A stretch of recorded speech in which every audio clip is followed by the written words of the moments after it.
સુપ્રભાતમ વહાલા ભારતવાસીઓ, આજે સમગ્ર ભારતવર્ષ 79મો સ્વાતંત્ર્ય પર્વ ઉજવી રહ્યા છીએ ત્યારે આ પવિત્ર પળે આપ સૌને અનેક શુભકામનાઓ પાઠવું છું।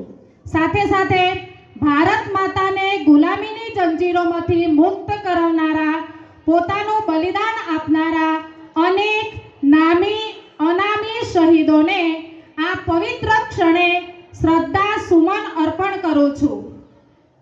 વિનંતી કરું હું માં ભારતીને કે તારી ભક્તિ સિવાય કંઈ બીજું ન મળે, અને જન્મ મળે તો બસ આ ધરતી પર, નહીં તો મને ફરી આ જિંદગી ન મળે। સરહદ પર વીર જવાનો પોતાનું લહુ વહાવે છે, અર્પણ કરી શીશ ચરણે દેશનું ગૌરવ બચાવે છે। આ ધરતી મારી માતા છે અને ઝંડો મારી શાન છે, એવી ભાવના રાખી એવા જજબાત તેઓ માટીને ચંદન બનાવે છે। સ્વાતંત્ર્ય પર્વની શુભકામનાઓની સાથે સાથે સરહદ પર અડીખમ ઊભા રહી આપણા ભારત દેશની રક્ષા કરનારા વીર જવાનોને પણ આજે હું શ્રદ્ધા સુમન અર્પણ કરું છું। દિલ કે खूबसूरत हो आप, मन के सच्ची मूरत हो आप, तारीफ क्या करूं मैं आपकी, हमारे कार्यक्रम की सूरत हो आप। અને એવા જ આજના અમૃત પર્વની ઉજવણી સંદર્ભે અમારી શાળાના આંગણે પધારેલા મહેમાનોનું શાબ્દિક સ્વાગત કરવા માટે હું વિનંતી કરીશ અમારી શાળાના સિનિયર શિક્ષક શ્રી વીકે ચૌધરી સાહેબ શ્રીને।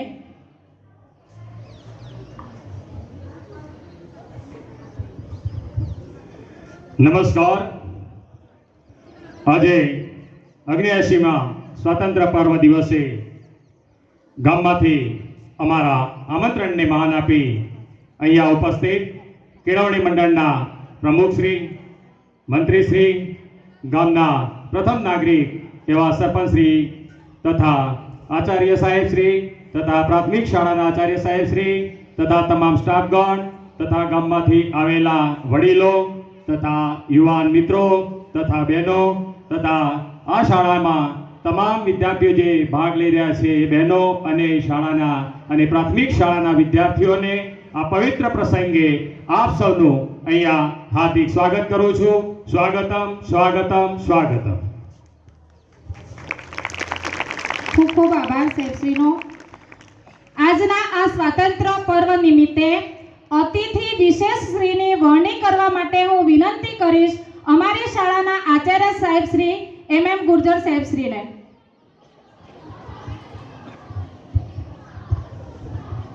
નમસ્કાર। સમગ્ર ભારત વર્ષ જ્યારે 79મું સ્વાતંત્ર્ય પર્વ ઉજવી રહ્યું છે ત્યારે આજના આ પ્રસંગે અમારા કાર્યક્રમને સૌથી વધારે સુંદર અને રૂડો અને રળિયામણો બનાવવા માટે જેમની વિશેષ ઉપસ્થિતિ છે એવા આજના અધ્યક્ષ તરીકે હું શ્રી કેશરભાઈ ભગવાનભાઈ ગોળની સર્વાનુમતે વરણી કરું છું। તાળીઓના અનુમોદનથી આપણે અધ્યક્ષશ્રીને અહીંયા આવકારીએ, એમનું અભિવાદન કરીએ।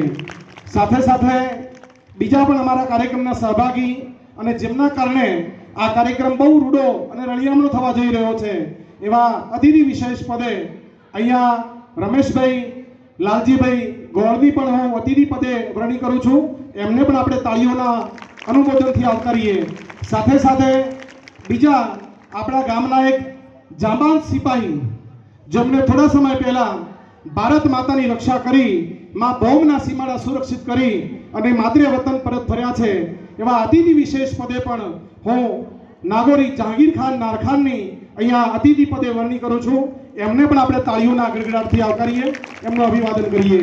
અને સાથે સાથે આજના પ્રસંગે આપણી શાળામાં મહેમાન તરીકેની જેમની મુખ્ય ભૂમિકા છે એવા મુખ્ય મહેમાન તરીકે શ્રી રામજીભાઈ સિંહ રાણા, નિવૃત્ત જમીન માપણી અધિકારી શ્રી, તેઓને હું મુખ્ય મહેમાન તરીકે આજના પ્રસંગે આવકારું છું, એમને પણ આપણે તાળીઓના વિવેકથી અહીંયા અભિનંદિત કરીએ। ખૂબ ખૂબ આભાર, આપ સૌનો આવકાર।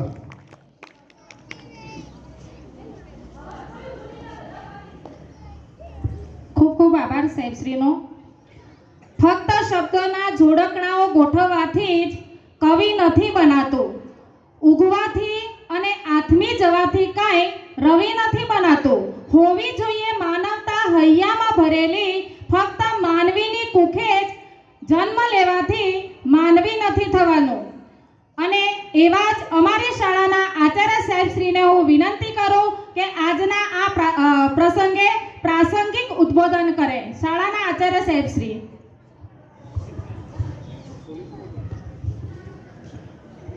વાલા ભારતવાસીઓ, આજે સમગ્ર ભારત વર્ષ આમ જાણીએ તો આઝાદીનો અમૃત મહોત્સવ ઉજવી રહ્યો છે. ત્યારે આપ સૌને સ્વાતંત્ર્ય પર્વની આ પવિત્ર પળે અનેક અનેક શુભકામનાઓ પાઠવું છું. ભારત માતાને ગુલામીની બેડીઓમાંથી મુક્ત કરાવવા માટે જિંદગીભર જુજારું એવા વીર સાવરકર કે ભગતસિંહ જેવા અનેક ક્રાંતિકારી દેશભક્તો હોય કે વિશ્વમાં પહેલીવાર અહિંસાના શસ્ત્રથી આઝાદીની લડત માટે દેશવાસીઓમાં ચેતનાનો જુવાળ જગાવનારા મહાત્મા ગાંધી, સરદાર પટેલ જેવા અનેક નામી અનામી દેશ નેતાઓ હોય કે ઝવેરચંદ મેઘાણી જેવા રાષ્ટ્રીય શાયરે રચેલી અને ગાયેલી કવિતાઓમાં અનેક નામી અનામી લાડકવાળા નવલોહિયા કુરબાનીઓની કથા હોય. આઝાદીના આવા અનેક લડવૈયાઓને આ પવિત્ર પળે હું સત સત વંદન કરું છું, સાથે સાથે શ્રદ્ધાંજલિ પાઠવું છું. મિત્રો, છેલ્લા 4 વર્ષથી આઝાદીના અમૃત મહોત્સવની વાતો અને ભારતના માનનીય વડાપ્રધાન એવા આદરણીય નરેન્દ્ર મોદીના એક આહવાન પર સમગ્ર ભારત વર્ષની તમામ પ્રજા હર ઘર તિરંગા ઘર ઘર તિરંગા અભિયાનને સફળ બનાવી રહી છે. અને આપણે સૌ પણ આજે જાણે દેશભક્તિના રંગે રંગાઈને તિરંગામય બની ગયા છીએ અને એનો અનેરો ઉત્સાહ આપ સૌ નજરે નિહાળી રહ્યા છો. ત્યારે એવું લાગી રહ્યું છે કે સાચે જ આપણી આઝાદીનો અમૃત મહોત્સવ ઉજવાઈ રહ્યો છે. પરંતુ અફસોસની વાત એ છે મિત્રો કે આપણું રાષ્ટ્રીય પર્વ જ્યારે ઉજવતા હોય, એ પછી સ્વાતંત્ર્ય પર્વની ઉજવણી કરતા હોય કે પ્રજાસત્તાક પર્વની ઉજવણી કરતા હોય, ત્યારે દેશભક્તિનો જે રંગ આપણા શરીરમાં દોડે છે ને, એ સિઝનલ રંગ છે. જેમ તહેવાર આવે અને આપણે તહેવારને ઉજવી અને પાછો ભૂલી જઈએ, એવી આપણી દેશભક્તિ પણ છે. મિત્રો, દેશ પ્રેમ કે રાષ્ટ્ર પ્રેમ કોઈ એક દિવસ પૂરતો સીમિત ન હોઈ શકે. એ તો 12 માસ અને 8 પ્રહર ધબકતો હોય, ધધકતો હોય, શાશ્વત હોય. આપણો દેશ પ્રેમ કોઈ એક દિવસનો મોહતાજ તો ના જ હોઈ શકે. એ કોઈ વિશેષ દિવસે વાપરીને પછી વર્ષો સુધી કબાટમાં સાચવી રાખવાની આ વસ્તુ નથી. આપણે આપણી દેશભક્તિ એ સિઝનલ થઈ છે. સોશિયલ મીડિયાના માધ્યમથી આજના દિવસે આપણે જોઈશું તો આપણા મોબાઈલમાં જુદા જુદા ટ્વિટર, ઇન્સ્ટાગ્રામ, યુટ્યુબ કે વોટ્સએપના માધ્યમથી દેશભક્તિનો રંગ ચઢે છે. સોશિયલ મીડિયા પર રાષ્ટ્રીય પર્વ નિમિત્તે આપણે મેસેજનો ધોધ વહાવી દઈએ છીએ. મિત્રો, દેશભક્તિ એ મેસેજના કે મીડિયાના માધ્યમથી દેખાડો કરવાની વસ્તુ નથી. એ તો વ્યવહારમાં અને આચરણમાં મૂકવાની વાત છે. દેશભક્તિ માટે જીવવું પડે, જતાવવાનું ન હોય.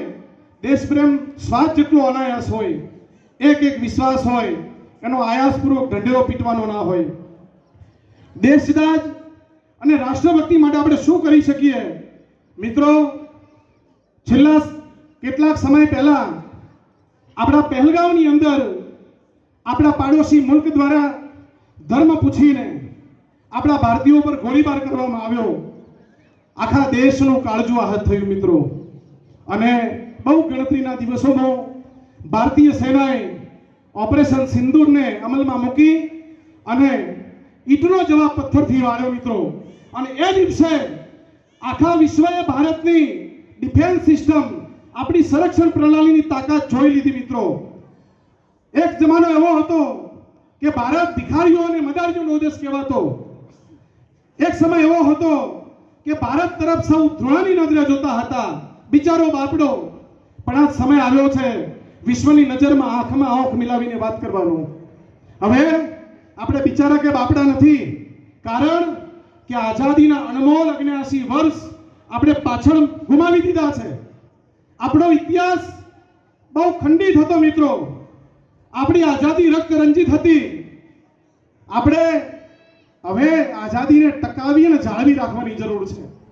આવનારા જ્યારે ભારત 100 વર્ષે આઝાદીનું પર્વ ઉજવતો હશે, ત્યારે ભારત કેવું હશે? એ ભારત માટે આજનો યુવાન શું કરી શકે? માફ કરજો ક્યાંક શબ્દોમાં કડવાટ આવી જાય, પરંતુ આજનો યુવાન પોતાના દેશ માટે, પોતાના રાષ્ટ્ર માટે, પોતાના પરિવાર માટે કશું કરવા તૈયાર નથી. એ માણસ પોતાના દેશ માટે કે રાષ્ટ્ર માટે સમર્પિત થવા તૈયાર નથી. અને હું મારા દેશના યુવાનોને કહું છું કે એ માટે તમારે સરહદ પર લડવા જવાની કોઈ જરૂર નથી મિત્રો. દેશભક્તિ દેખાડવી હોય તો ક્યાંય દુશ્મનના ઠેકાણે તમારે ક્યાંય ગોળીઓ ધરબી દેવાની જરૂર નથી. કોઈ દેશ વિશે ગમે તેમ નિવેદનો કરી અને એના સભા સરઘસો કરવાની પણ જરૂર નથી. માત્ર ને માત્ર તમારો દેશ પ્રેમ એ ધબકવો જોઈએ, ધબકતો જોઈએ. એના માટે કોઈ વિશેષ સુવિધાની જરૂર નથી મિત્રો. દેશ પ્રેમ દેખાડવો હશે તો રસ્તા પર તમે કચરો નહીં ફેંકો તો એ દેશભક્તિ જ કહેવાશે. તમે જાહેરમાં નહીં થૂકો તો એ દેશભક્તિ જ કહેવાશે. તમે ટ્રાફિકના નિયમોનું પાલન કરશો તો એ દેશભક્તિ જ કહેવાશે. તમે સમયસર સરકારના કરવેરા ભરશો એ પણ દેશભક્તિ કહેવાશે. સરકારી સંપત્તિનું રક્ષણ કરશો એ પણ દેશભક્તિ કહેવાશે. તમે શહેરની દિવાલોને ગંદી નહીં કરો એ પણ દેશભક્તિ કહેવાશે. તમે બીજા નાગરિકોને મદદ કરશો એ પણ દેશભક્તિ કહેવાશે. તમે સમાજની સેવા કરો એ પણ દેશભક્તિ કહેવાશે.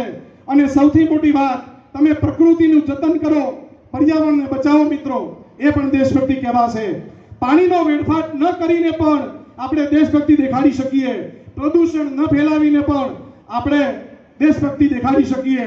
વીજળીનો બચાવ કરીને પણ આપણે દેશભક્તિ દેખાડી શકીએ મિત્રો. યાદી અનંત છે. દરેક કામમાં તમે દેશદાસ દેખાડી શકો.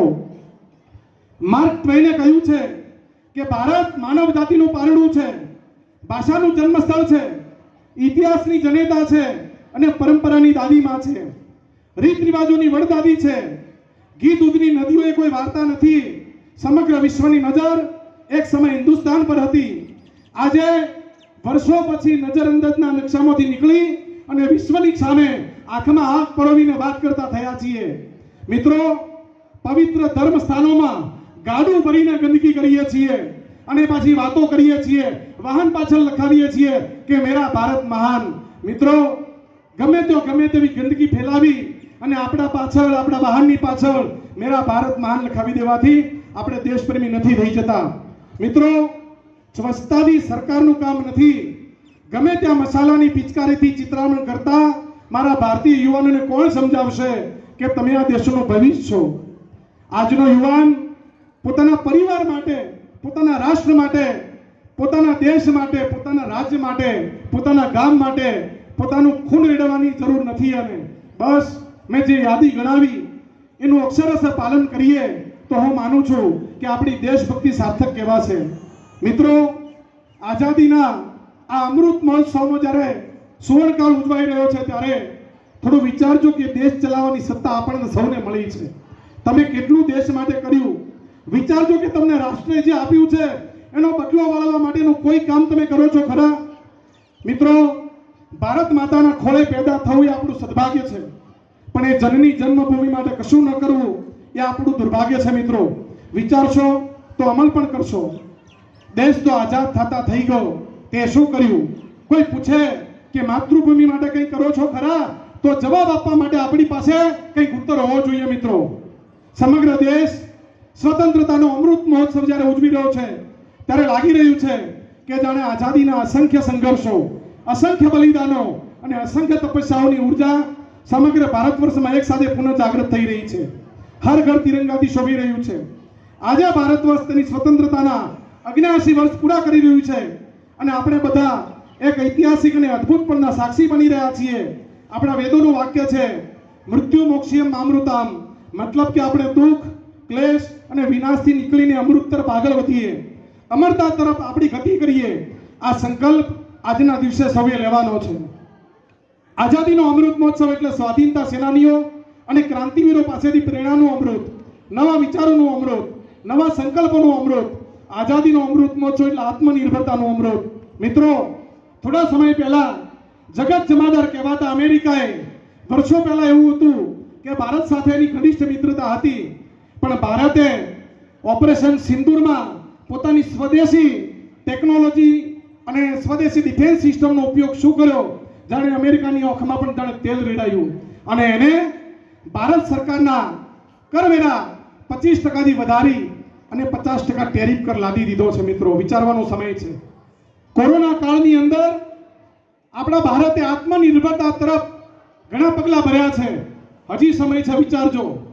જે મલ્ટીનેશનલ કંપનીઓ, આજના યુવાનોને ખાસ કરીને દીકરા દીકરીઓને કહું છું કે મોબાઈલમાં બેઠા બેઠા ઓનલાઈન ઓર્ડરથી આપણે આપણી જે ચીજ વસ્તુઓ ભોગવીએ છીએ, ખરીદીએ છીએ, એનો પ્રતિબંધ મૂકીએ અને ભારતના વેપારીઓ મજબૂત બને, ભારતનું અર્થતંત્ર મજબૂત બને, ભારતનો રૂપિયો મજબૂત બને, એ દિશામાં આપણા દેશમાં નિર્મિત થયેલી ચીજ વસ્તુનો જ આગ્રહ રાખીએ, એ જ ખરીદીએ, વિદેશી ચીજ વસ્તુઓનો બહિષ્કાર કરીએ તો હું માનું છું કે દેશ પ્રેમ અને રાષ્ટ્રભક્તિનો રંગ આપણને ચડો કહેવાશે. મિત્રો, દુનિયાનું સૌથી મોટું લોકતંત્ર અને આઝાદીના 79 વર્ષ, એક બાજુ મુશ્કેલીઓના ઢગલા અને બીજી બાજુ આ ઢગલાબંધમાંથી ફેલાતા વિસ્તાર જેવા હજારો સપના. અત્યારે અનેક સપના કોઈ તોફાનની જેમ દેશના યુવાનોની નસોમાં વિખરાઈ રહ્યા છે. આ તોફાન કોઈ સાધારણ તોફાન નથી, પણ એક વિરાટ જન ઉર્જાનું તોફાન છે. એના દરેક પગલાના અવાજમાં મોટી મોટી ક્રાંતિઓની ગંધ અને ગુંજ છે. આજ જનચેતના ઇતિહાસની ધારા બદલે છે, નવી સવારની રચના કરે છે, સમયના અંધારામાં સૂરજનું વાવેતર કરે છે. તો ચાલો આવનારા ભવિષ્ય માટે એક સપનું જોઈએ અને સપના જ આગળ જતા હકીકતનું રૂપ ધારણ કરે છે. મિત્રો, આજના ક્ષણે ઓપરેશન સિંદૂર હોય, કારગિલ યુદ્ધ હોય કે 1962-71ના ભારતની સેનાએ આપણા દુશ્મન દેશ સાથે કરેલા યુદ્ધો હોય, અનેક નવલોહિયાઓએ પોતાના, અનેક લાડકવાયાઓએ પોતાના રુધિરની આહુતિ આપી છે.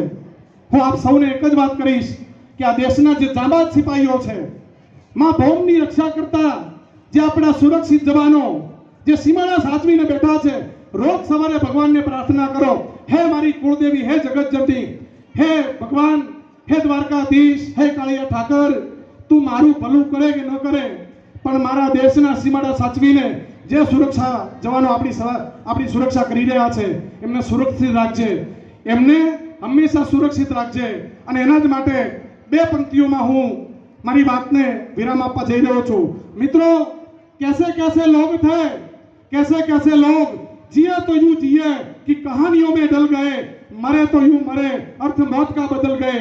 जयचंद मीर जाफरों के हो कलंक दो गए, वो कुख धन्य हो गई जिस कुख में वो पल गए, जिस कुख में वो धन्य हो गए जिस कुख में पल गए. जिस मान के हकदार थे वो मान अगर ना दिया तो माए ना जनेगी देश भक्त लाल फिर कोई, तो माए ना जनेगी देश भक्त लाल फिर कोई. वो कैसे कैसे लोग थे, जिए तो यूं जिए कि कहानियों में डल गए, मरे तो यूं मरे, अर्थ मौत का बदल गए. वंदे वंदे वंदे वंदे. મને એમ લાગે છે કે મારી શાળાના વિદ્યાર્થીઓ બોલે છે, બીજાને વંદે માતરમ બોલવામાં જાણે પાપ લાગતું હોય. મિત્રો, ભારતના સંતાનો છીએ આપણે, આ મા ભારતીના સંતાનો છીએ. એકવાર આપણા અહીંયામાં જેટલી તાકાત હોય તો આજના દિવસે વંદે વંદે.